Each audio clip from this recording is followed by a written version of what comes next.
Depuis déjà quelques années, la parole se libère sur le sujet plus que délicat des violences sexuelles et réflexions sexistes au sein de notre société. Grâce à des mouvements comme MeToo, Balance ton port, Balance ton stage, nous comprenons peu à peu que ces violences, ces agressions font partie de la vie quotidienne. Nous y sommes toutes et tous confrontés de près ou de loin, témoins, victimes ou même agresseurs. Ce documentaire réalisé par des étudiants, avec des étudiants, pour des étudiants, a pour mission de briser l'omerta de ces événements de plus en plus banalisés. Arrêtons avec les discours stériles du type Non mais t'as vu comment elle était déchirée? Au fond, elle l'a cherché, non? Non mais de toute façon, les histoires comme ça arrive partout, mais pas à l'INSA. Il faut arrêter avec ces bruits de couloir. Non mais t'as vu comment elle est moche, genre jamais on aurait pu la violer. C'est mon pote, jamais il ferait un truc comme ça. Non mais en même temps, si t'avais pas mis une jupe aussi courte, ça se serait peut-être pas terminé comme ça. Ce reportage nous montre à quel point nous sommes tous et toutes concernés et que oui, peut-être ton partenaire de TP, la fille que t'as croisée à la dernière soirée, ou le gars timide toujours devant un amphi, ont déjà subi des violences sexuelles ou sexistes.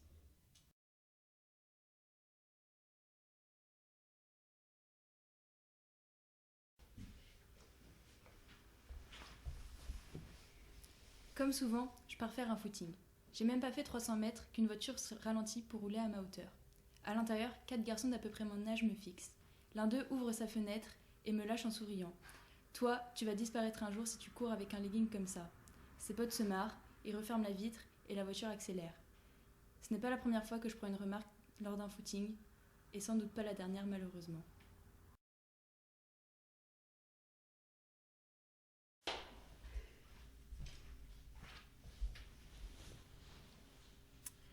C'était pas la première fois qu'on se voyait. On s'entendait bien. Il n'y avait pas de problème particulier entre nous, mais ce jour-là, le ta gueule salope, lâché en plein rapport sexuel alors que j'avais rien demandé, ça m'a percuté de plein fouet. C'était vraiment déplacé. Je me suis sentie super mal après ça. Et je n'ai pas su réagir.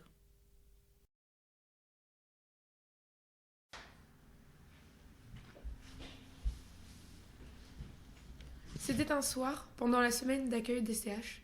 On discutait avec un petit groupe de gens. Il a posé son bras autour de mes épaules, et avec sa main, il m'a touché les seins. J'ai un peu remué pour lui faire comprendre que j'étais mal à l'aise. Il n'a pas bougé, et il a continué. Je savais pas quoi faire. J'étais un peu comme figée.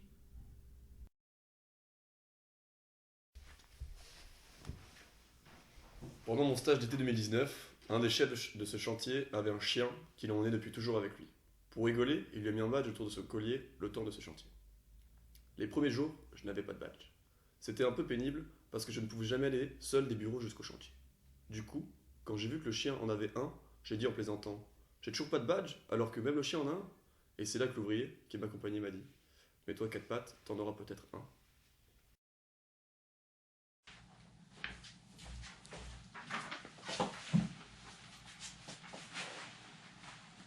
Un jour, j'étais dans le tram, seule. Il devait être 18 ou 19 heures. Il commençait à peine à faire nuit. Le tram n'était pas rempli, mais il y avait tout de même quelques personnes, essentiellement des hommes. J'étais assise, seule, sur un siège côté fenêtre. Là, je m'aperçois qu'un homme me regarde fixement depuis un petit bout de temps, et il ne détourne pas le regard quand il voit que je l'ai remarqué. J'étais donc mal à l'aise, mais c'est une chose qui m'arrivait souvent, donc j'ai fait abstraction. Puis, je le vois venir vers moi, il se met à marmonner des trucs, je ne comprends pas bien ce qu'il dit. Il s'assied à côté de moi et commence à parler de plus en plus distinctement. Il m'insulte de pute, de salope. Il dit qu'il veut me violer et qu'il peut faire ce qu'il veut de moi, et que s'il veut, il peut me planter, là, maintenant. J'ai donc très peur. Je lui demande de partir, de me laisser tranquille. Je regarde autour de moi et je cherche à attirer l'attention, quelqu'un qui puisse m'aider. Mais tous les gens autour, essentiellement des hommes adultes, je précise, font en sorte d'éviter mon regard, de faire comme s'ils n'entendaient pas, alors que mon agresseur parlait de plus en plus fort. Les gens à côté de moi pouvaient clairement l'entendre. Et là, tout en continuant de me menacer et de m'insulter, je le vois sortir de sa veste un canif. Et il répétait qu'il pouvait me planter quand il voulait. J'étais en larmes, terrifiée. Personne ne réagissait autour de moi. Je suis partie en courant d'un coup, le plus vite que j'ai pu. J'ai couru jusqu'à l'autre bout du tram. C'était la seule chose que je pouvais faire. parce que si je restais, il allait m'agresser, avec son canif. Alors, j'ai préféré essayer de partir. Heureusement, il avait l'air d'avoir consommé de l'alcool ou de la drogue, donc il n'a pas réussi à me suivre en courant. Je crois que je l'ai vu tomber, mais je n'en suis plus sûre. Je suis descendue au prochain arrêt et j'ai appelé ma mère pour qu'elle vienne me chercher. C'était les minutes d'attente les plus longues de ma vie. J'étais en larmes, j'avais tellement peur. J'ai ensuite tout raconté à ma mère et on est allé porter plainte le jour suivant. Pour les personnes qui écoutent, surtout pour les hommes, si un jour vous voyez une fille se faire agresser, harceler, mal parler, ou même si elle semble juste mal à l'aise face à quelqu'un, allez la voir. Demandez-lui si elle va bien. Allez aider. Parfois, l'action d'une seule personne peut tout changer pour elle. Dans mon cas, je me serais sentie tellement plus rassurée si même une seule personne était venue. Après mon agression, j'étais incapable de reprendre les transports en commun seule, car je ne me sentais jamais en sécurité, même quand il y avait plein de gens autour. Et aux personnes qui ont déjà subi du harcèlement, des insultes, des menaces, des agressions, parlez-en. Même si on vous dit que vous êtes dramatique, que la personne en face n'avait pas de mauvaises intentions, à partir du moment où vous vous sentez mal à l'aise, harcelé, c'est que la situation n'est pas normale. N'ayez pas peur d'en parler.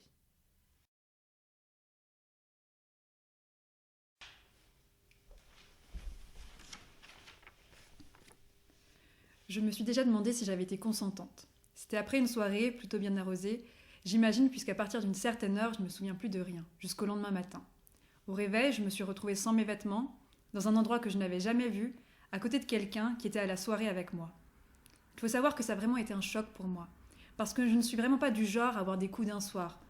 Ça ne m'était jamais arrivé. Je savais que cette personne m'appréciait, et c'est peut-être en partie ce qui a conduit à cette situation. Mais jamais, au grand jamais, je n'aurais pensé être capable de faire ça. Ce n'était pas moi. Et c'est ce qui était le plus terrifiant. Je n'arrivais pas à comprendre comment moi, j'avais pu en arriver là. À quel moment j'avais pu dire oui. Et comme je ne m'en souviens pas, je ne sais même pas si j'ai dit oui ou tout simplement si je n'ai pas dit non. De plus, je ne comprenais pas comment mes amis avaient pu me laisser partir dans l'état dans lequel j'étais. Comment personne n'avait remarqué à quel point j'étais saoul. Ils m'ont répondu que ça ne se voyait pas sur le moment, et que comme je ne l'avais pas repoussé plus tôt dans la soirée, quand ils venaient flirter avec moi, qu'il n'y avait pas de quoi s'inquiéter. En effet, il m'arrive de flirter en soirée, mais je ne pensais pas aller si loin. Je dis ça pour montrer que tout part de situations vraiment courantes. Je m'entendais bien avec la personne avec qui c'était arrivé. Et c'est pour ça que je ne lui en voulais pas, que je ne lui en veux pas. J'en ai voulu à moi-même de m'être mise dans cette situation, qui faisait qu'après je me sentais mal. Je n'arrêtais pas d'y penser, et au début ça m'empêchait même de me concentrer en classe, car elle était dans la même classe que moi. J'en ai tout de suite parlé à mes amis, car j'en avais besoin, et à la personne concernée aussi. Ça m'a aidée, même si beaucoup de mes amis m'ont dit que d'une certaine façon ça s'apparentait à un viol, et que je devrais lui en vouloir. J'aurais aussi voulu au début en parler à ma mère, mais je ne l'ai pas fait, parce que je savais que ça lui ferait du mal. Le mieux aurait sûrement été d'aller voir un psychologue, mais sur le moment, je voulais tout laisser ça derrière moi.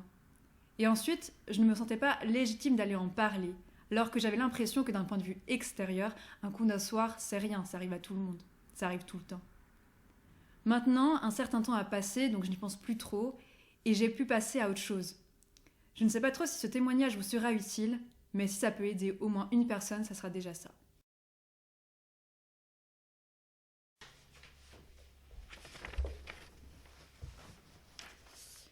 Je me sens concernée par votre documentaire car nous subissons la culture du viol au quotidien sans même nous en rendre compte.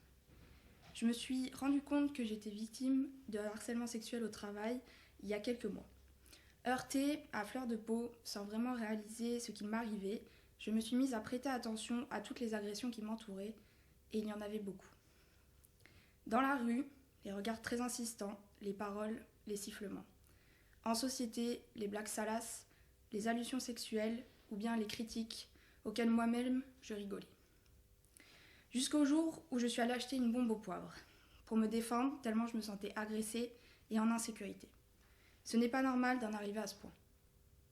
Au travail, c'était pareil, des blagues coquines, des allusions, des insistances.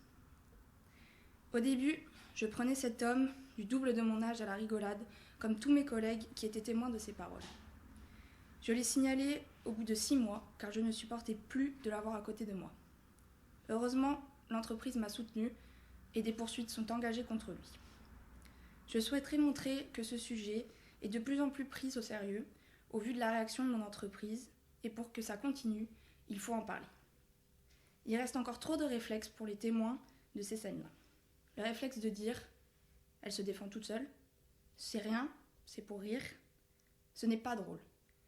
Et bien que vous ne soyez pas la victime, ne laissez pas des paroles sexistes, sexuelles, méchantes passer là où elles n'ont pas lieu d'être.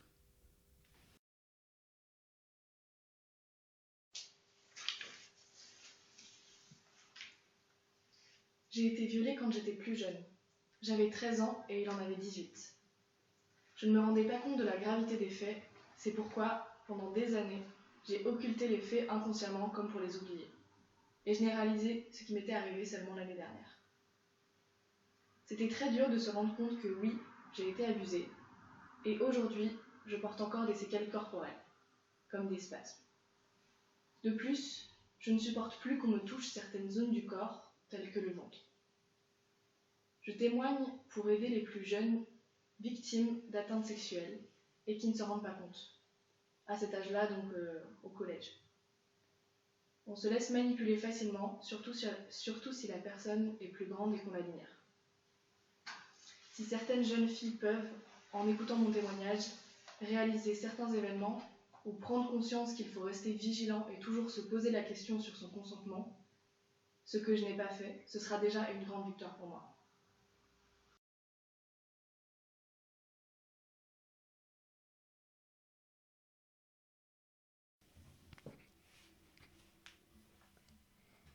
Depuis l'âge de 15 ans, il m'est souvent arrivé de ressentir des regards assez oppressants dans la rue. Des voitures qui ralentissent pour plus facilement me mater. Des sifflements.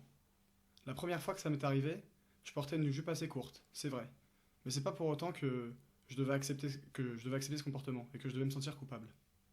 Ce jour-là, je devais aller au ciné, avec des potes. Je pars de chez moi, un premier gars en voiture me siffle. J'ai pas le temps de me retourner que la voiture est déjà loin. Plus loin, je passe dans une rue, des regards très insistants. Et encore plus loin, une voiture s'arrête pour me regarder marcher. Après tout ça, j'arrive enfin au cinéma, et j'en parle à mes 3 amis. Il y avait 2 filles et un garçon. Les 3 ont eu la même réaction, et m'ont dit « Bah en même temps, regarde-toi ». L'une d'entre elles a rajouté « Moi, j'ai jamais eu de problème en même temps, je m'habille pas comme toi ». Puis on rentre dans le cinéma.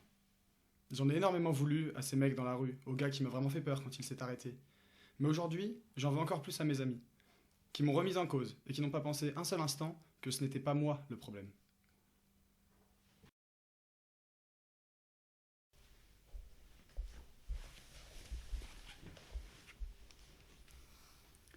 Je n'étonnerai pas beaucoup de personnes en disant qu'il m'est arrivé plusieurs fois de recevoir des remarques sexistes dans la rue à cause de ma jupe ou d'avoir reçu une main un peu trop curieuse sur mon corps dans le métro. Du haut de mes 20 ans, je ne connais aujourd'hui aucune de mes amies n'ayant pas subi des traitements similaires voire pires. Mais ce n'est pas de cela dont je souhaite vous parler. Loin de moi l'idée de minimiser ces actes quotidiens est d'après moi trop banalisé. Je viens vous témoigner ce que j'ai vécu un jour d'été 2018. Cet été est pour moi synonyme d'euphorie, car c'était l'année du mondial de football, de mon bac et donc de la fin du lycée. J'étais une ado bien dans sa peau, prête à fêter comme il se doit la fin de mes années de lycée. Quelques mois avant cela, courant mars, je discutais avec un garçon qui avait repris contact avec moi. On se connaissait vaguement du collège, mais nous ne nous étions jamais parlé.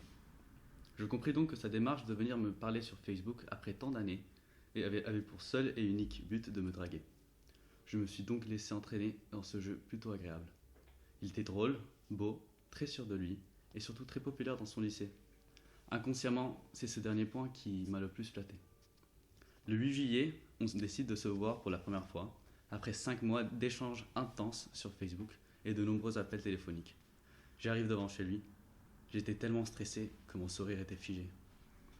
Il sort de chez lui pour venir m'ouvrir, et c'est là, au moment où je lui tends ma joue pour lui dire bonjour, qu'il m'attrape par le cou et m'embrasse sur la bouche. On pourrait croire que cette initiative de sa part était prévisible, au vu de l'attirance qui semblait ressortir entre nous par message, ou alors que c'est un geste mignon.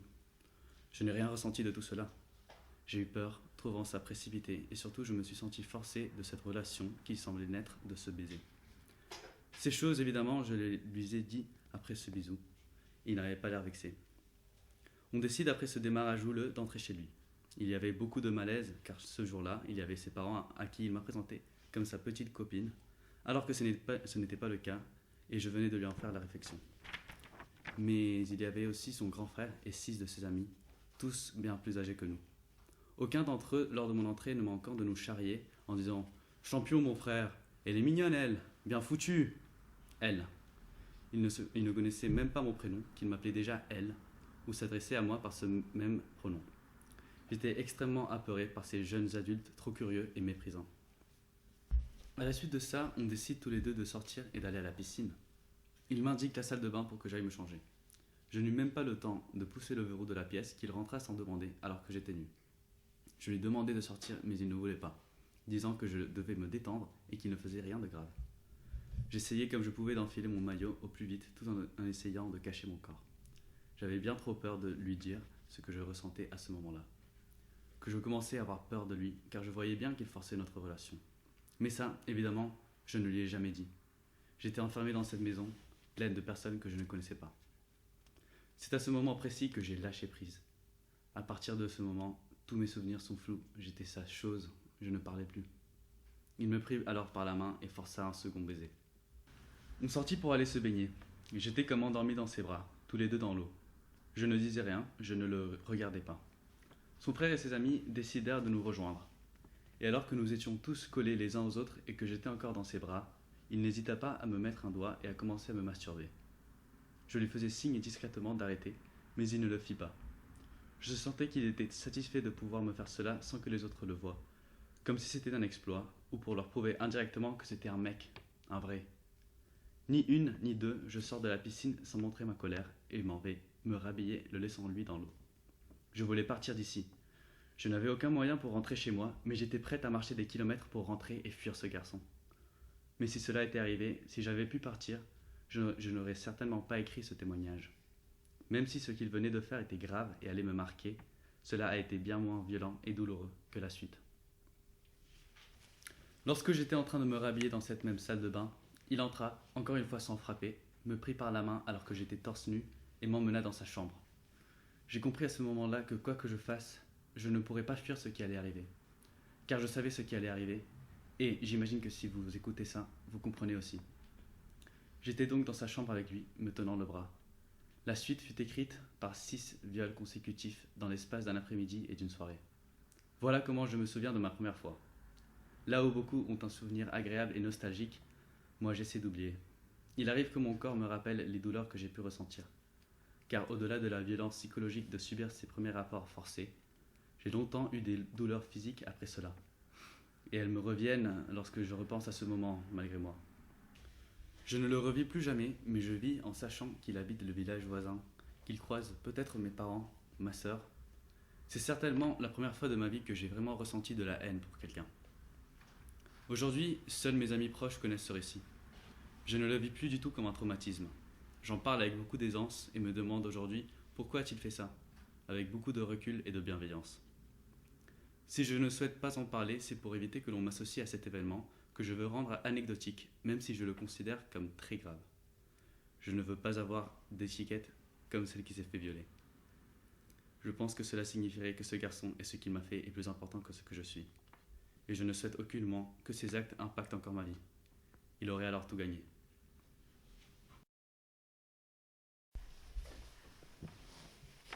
Salut à toutes et à tous bien sûr. Je viens raconter mon histoire ici pour prouver que justice peut être rendue. Il y a 1 an, j'ai été agressée sexuellement lors d'un shooting photo par un photographe. Je l'avais rencontré par hasard quelques mois plus tôt. Malheureusement, je n'avais pas porté plainte tout de suite car je souhaitais tourner la page et oublier l'enfer que j'avais vécu. Pendant 9 mois, je n'avais parlé à personne de ce qui m'était arrivé, car j'étais honteuse. En juin, une jeune fille a publié la description exacte de l'homme qui m'avait agressée sur Étudiants de Strasbourg. Elle aussi était victime. Nous avons monté un groupe qui ne comptait pas moins de 20 jeunes filles. Il opérait de la même manière pour chacune de nous, et depuis 10 ans. Finalement, 4 d'entre nous avons porté plainte. La police l'a perquisitionné. Il y a eu des confrontations pendant sa garde à vue, puis le procès, enfin. Nous avons donc pris une avocate spécialisée dans le droit des femmes. Le procès, c'était le 3 novembre, et je suis fière de vous dire qu'il a été jugé coupable, avec 10 mois de prison avec sursis, et inscription à la liste des agresseurs sexuels, en plus des dommages et intérêts. Si je vous raconte tout cela aujourd'hui, c'est pour vous inciter à parler et à porter plainte, lorsque vous jugez que les faits le méritent. Sans ce poste sur étudiant de Strasbourg, je ne l'aurais jamais fait. Mais en réalité, vous n'êtes pas seul. Vos droits sont primordiaux, et si vous n'arrivez pas à vous convaincre de le faire, pensez à vos sœurs ou à vos prochaines. S'il a agi une fois, il va sûrement récidiver. C'est ainsi que j'ai guidé ma démarche. Je ne voulais plus que quelqu'un soit victime de lui. Ne restez plus dans le silence.